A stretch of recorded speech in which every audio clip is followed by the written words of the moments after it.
Pada suatu hari karena dianggap hampir membunuh Baginda maka Abu Nawas mendapat celaka. Dengan kekuasaan yang absolut Baginda memerintahkan prajurit-prajuritnya langsung menangkap dan menyeret Abu Nawas untuk dijebloskan ke penjara. Waktu itu Abu Nawas sedang bekerja di ladang karena musim tanam kentang akan tiba. Ketika para prajurit kerajaan tiba, ia sedang mencangkul.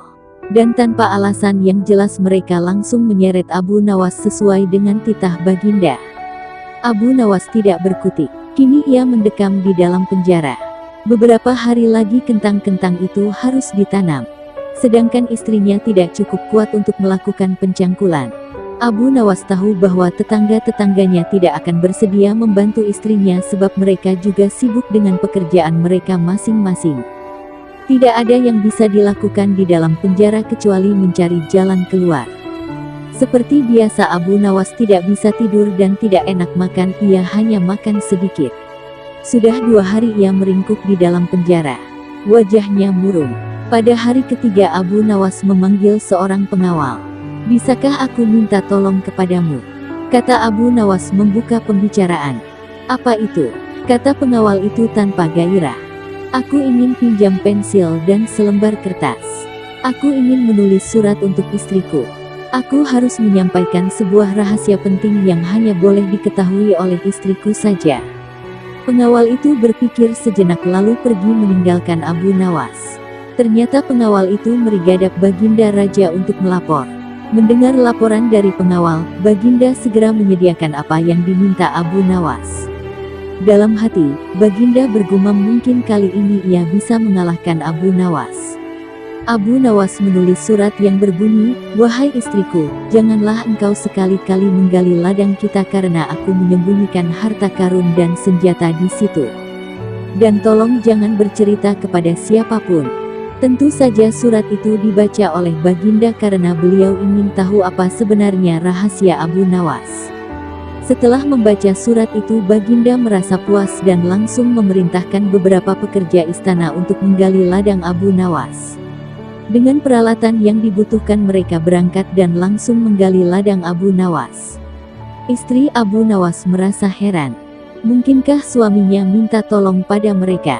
Pertanyaan itu tidak terjawab karena mereka kembali ke istana tanpa pamit. Mereka hanya menyerahkan surat Abu Nawas kepadanya. 5 hari kemudian Abu Nawas menerima surat dari istrinya. Surat itu berbunyi, "Mungkin suratmu dibaca sebelum diserahkan kepadaku. Karena beberapa pekerja istana datang ke sini 2 hari yang lalu, mereka menggali seluruh ladang kita. Lalu apa yang harus kukerjakan sekarang?" Rupanya istrinya Abu Nawas belum mengerti muslihat suaminya. Tetapi dengan bijaksana Abu Nawas membalas, "Sekarang engkau bisa menanam kentang di ladang tanpa harus menggali, wahai istriku." Kali ini Baginda tidak bersedia membaca surat Abu Nawas lagi. Baginda makin mengakui keluarbiasaan akal Abu Nawas. Bahkan di dalam penjara pun Abu Nawas masih bisa melakukan pencangkulan. Abu Nawas masih mengeram di penjara. Namun begitu Abu Nawas masih bisa menyelesaikan pekerjaannya dengan memakai tangan orang lain. Baginda berpikir sejenak kemudian beliau segera memerintahkan sipir penjara untuk membebaskan Abu Nawas. Baginda Raja tidak ingin menanggung resiko yang lebih buruk. Karena akal Abu Nawas tidak bisa ditebak. Bahkan di dalam penjara pun Abu Nawas masih sanggup menyusahkan orang. Keputusan yang dibuat Baginda Raja untuk melepaskan Abu Nawas memang sangat tepat. Karena bila sampai Abu Nawas bertambah sakit hati maka tidak mustahil kesusahan yang akan ditimbulkan akan semakin gawat. Kini hidung Abu Nawas sudah bisa menghisap udara kebebasan di luar. Istri Abu Nawas menyambut gembira kedatangan suami yang selama ini sangat dirindukan. Abu Nawas juga riang. Apalagi melihat tanaman kentangnya akan membuahkan hasil yang bisa dipetik dalam waktu dekat. Abu Nawas memang girang bukan kepalang tetapi ia juga merasa gundah. Bagaimana Abu Nawas tidak merasa gundah gulana sebab Baginda sudah tidak lagi memakai perangkap untuk memenjarakan dirinya. Tetapi Baginda Raja langsung memenjarakannya. Maka tidak mustahil bila suatu ketika nanti Baginda langsung menjatuhkan hukuman pancung. Abu Nawas yakin bahwa saat ini Baginda pasti sedang merencanakan sesuatu. Abu Nawas menyiapkan payung untuk menyambut hujan yang akan diciptakan Baginda Raja. Pada hari itu Abu Nawas mengumumkan dirinya sebagai ahli nujum atau tukang ramal nasib. Sejak membuka praktek ramal-meramal nasib, Abu Nawas sering mendapat panggilan dari orang-orang terkenal. Kini Abu Nawas tidak saja dikenal sebagai orang yang handal dalam menciptakan gelak tawa tetapi juga sebagai ahli ramal yang jitu. Mendengar Abu Nawas mendadak menjadi ahli ramal, maka Baginda Raja Harun al-Rasyid merasa khawatir. Baginda curiga jangan-jangan Abu Nawas bisa membahayakan kerajaan.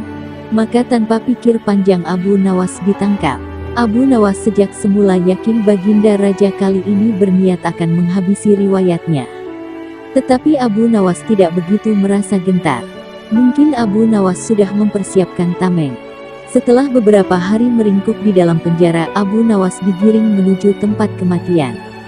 Tukang penggal kepala sudah menunggu dengan pedang yang baru diasah.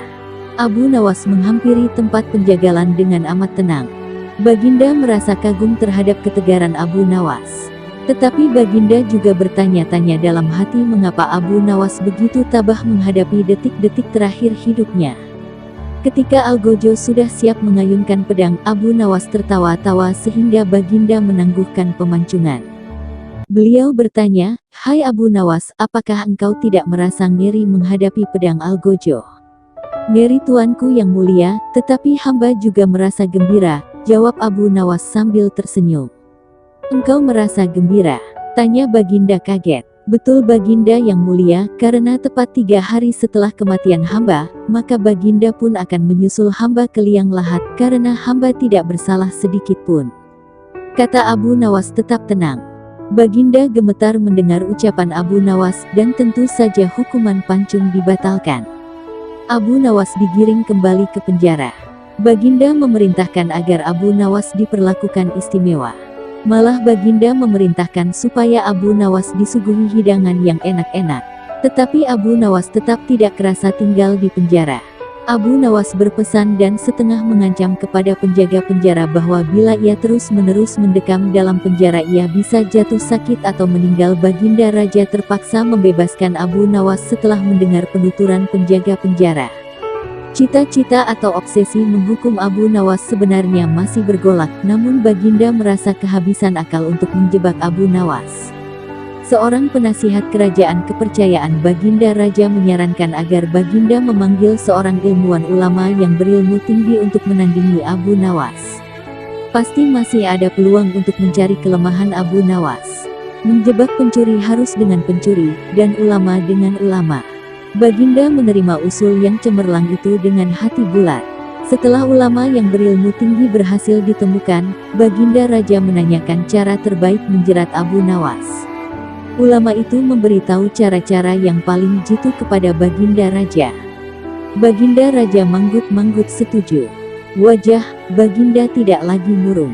Apalagi ulama itu menegaskan bahwa ramalan Abu Nawas tentang takdir kematian Baginda Raja sama sekali tidak mempunyai dasar yang kuat. Tiada seorang pun manusia yang tahu kapan dan di bumi mana ia akan mati, apalagi tentang ajal orang lain. Ulama andalan Baginda Raja mulai mengadakan persiapan seperlunya untuk memberikan pukulan fatal bagi Abu Nawas. Siasat pun dijalankan sesuai rencana. Abu Nawas terjerembab ke lubang siasat sang ulama. Abu Nawas melakukan kesalahan yang bisa menghantarnya ke tiang gantungan atau tempat pemancungan. Benarlah peribahasa yang berbunyi sepandai-pandai tupai melompat pasti suatu saat akan terpeleset. Kini Abu Nawas benar-benar mati kutu. Sebentar lagi ia akan dihukum mati karena jebakan sang ilmuwan ulama. Benarkah Abu Nawas sudah keok?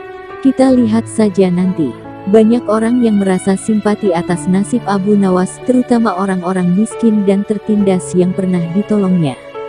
Namun derai air mata para pecinta dan pengagum Abu Nawas tak akan mampu menghentikan hukuman mati yang akan dijatuhkan.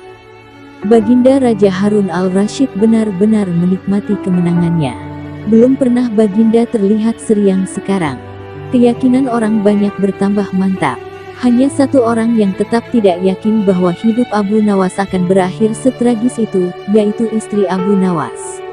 Bukankah Allah Azza wa Jalla lebih dekat daripada urat leher? Tidak ada yang tidak mungkin bagi Allah yang Maha Perkasa. Dan kematian adalah mutlak urusannya. Semakin dekat hukuman mati bagi Abu Nawas, orang banyak semakin resah. Tetapi bagi Abu Nawas malah sebaliknya. Semakin dekat hukuman bagi dirinya, semakin tegar hatinya. Baginda Raja tahu bahwa ketenangan yang ditampilkan Abu Nawas hanyalah merupakan bagian dari tipu dayanya. Tetapi Baginda Raja telah bersumpah pada diri sendiri bahwa beliau tidak akan terkecoh untuk kedua kalinya. Sebaliknya Abu Nawas juga yakin, selama nyawa masih melekat maka harapan akan terus menyertainya. Tuhan tidak mungkin menciptakan alam semesta ini tanpa ditaburi harapan-harapan yang menjanjikan. Bahkan dalam keadaan yang bagaimanapun gawatnya. Keyakinan seperti inilah yang tidak dimiliki oleh Baginda Raja dan ulama itu. Seketika suasana menjadi hening, sewaktu Baginda Raja memberi sambutan singkat tentang akan dilaksanakan hukuman mati atas diri terpidana mati Abu Nawas. Kemudian tanpa memperpanjang waktu lagi Baginda Raja menanyakan permintaan terakhir Abu Nawas. Dan pertanyaan inilah yang paling dinanti-nantikan Abu Nawas. Adakah permintaan yang terakhir? Ada paduka yang mulia, jawab Abu Nawas singkat. Sebutkan, kata Baginda. Sudilah kiranya hamba diperkenankan memilih hukuman mati yang hamba anggap cocok wahai Baginda yang mulia. Pinta Abu Nawas. Baiklah, kata Baginda menyetujui permintaan Abu Nawas. Paduka yang mulia, yang hamba pinta adalah bila pilihan hamba benar hamba bersedia dihukum pancung, tetapi jika pilihan hamba dianggap salah maka hamba dihukum gantung saja. Kata Abu Nawas memohon, engkau memang orang yang aneh. Dalam saat-saat yang amat genting pun engkau masih sempat bersenda gurau. Tetapi ketahuilah bagiku segala tipu muslihatmu hari ini tak akan bisa membawamu kemana-mana. Kata Baginda sambil tertawa. Hamba tidak bersenda gurau paduka yang mulia, kata Abu Nawas bersungguh-sungguh. Baginda makin terpingkal-pingkal. Belum selesai Baginda Raja tertawa-tawa, Abu Nawas berteriak dengan nyaring. Hamba minta dihukum pancung. Semua yang hadir kaget. Orang banyak belum mengerti mengapa Abu Nawas membuat keputusan begitu. Tetapi kecerdasan otak Baginda Raja menangkap sesuatu yang lain. Sehingga tawa Baginda yang semula berderai-derai mendadak terhenti. Kening Baginda berkenyit mendengar ucapan Abu Nawas. Baginda Raja tidak berani menarik kata-katanya karena disaksikan oleh ribuan rakyatnya. Beliau sudah terlanjur mengabulkan Abu Nawas menentukan hukuman mati yang paling cocok untuk dirinya. Kini kesempatan Abu Nawas membela diri. Baginda yang mulia, hamba tadi mengatakan bahwa hamba akan dihukum pancung. Kalau pilihan hamba benar maka hamba dihukum gantung. Tetapi di manakah letak kesalahan pilihan hamba sehingga hamba dihukum gantung? Padahal hamba telah memilih hukuman pancung. Olah kata Abu Nawas memaksa Baginda Raja dan ulama itu tercengang. Benar-benar luar biasa otak Abu Nawas ini. Rasanya tidak ada lagi manusia pintar selain Abu Nawas di negeri Baghdad ini. Abu Nawas, aku mengampunimu, tapi sekarang jawablah pertanyaanku ini.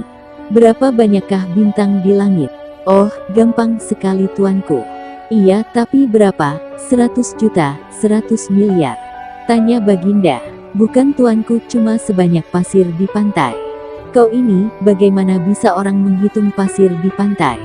Bagaimana pula orang bisa menghitung bintang di langit? Kata Abu Nawas. Hahaha. Kau memang penggeli hati. Kau adalah pelipur laraku. Abu Nawas, mulai sekarang jangan segan-segan, sering-seringlah datang ke istanaku. Aku ingin selalu mendengar lelucon-leluconmu yang baru. Siap Baginda, kata Abu Nawas.